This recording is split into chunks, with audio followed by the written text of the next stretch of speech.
আশ্রিতাকে ধর্ষণ চেষ্টার জেরেই খুন হন হাবিবুল্লাহ বাহার কলেজের ভারপ্রাপ্ত উপাধ্যক্ষ মোহাম্মদ সাইফুর রহমান ভূঁইয়া। বুধবার সকালে সংবাদ সম্মেলনে পুলিশ জানায়, রোজার শুরুতে সাইফুর রহমান তার বাসায় আশ্রয় দিয়েছিলেন নাজেম ও রূপা নামের এক নবদম্পতিকে।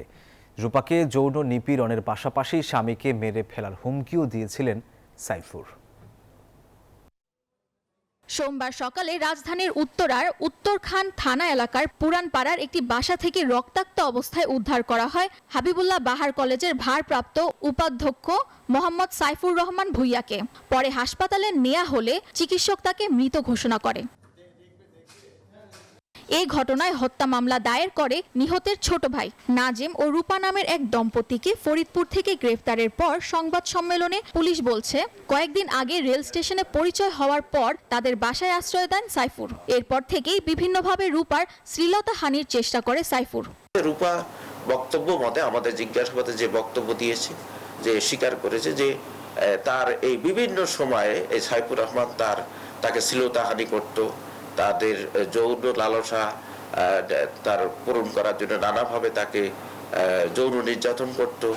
৯ তারিখ রাতে ঘুমের সময় রূপার গায়ে হাত দিলে টের পেয়ে যায় স্বামী নাজেম। এরপরেই ধস্তাধস্তি হয় তাদের মধ্যে। এক পর্যায়ে রূপা এবং নাজেম সাইফুরকে বটি দিয়ে কুপিয়ে জখম করে বাথরুমে আটকে রেখে পালিয়ে যায়। নাজেম বা রূপার বক্তব্য মতে যে তার শরীরের উপরেই হচ্ছে আপনার সাইফুর রহমান ভূঁইয়া। তখন তাকে কোপানো শুরু করে এই বটি দিয়ে, মাথার এই খুলিতে অনেকগুলো কোপ রয়েছে। এরপর যে ঠেকাতে যাচ্ছিল তার হাতের অনেকগুলো কোপ রয়েছে, অনেকগুলো কোপ খেয়েছে শরীর বিভিন্ন জায়গায়। আমরা দুজন আসামিকেই আমরা বিজ্ঞ আদালতে প্রেরণ করেছি। তারা সিআরপিসি 164 ধারায় জবানবন্দি দেবে, স্বীকারোক্তি প্রদান করবে। নিহত সাইফুর রহমান তার স্ত্রী নিয়ে থাকতেন শান্তিনগরের একটি বাসায়। কয়েক মাস আগে উত্তরখানে বাসা ভাড়া নিয়ে একা থাকা শুরু করেন উপাধ্যক্ষ সাইফুর রহমান। সামিয়া মাহতাব রোজা, নিউজ 24, ঢাকা।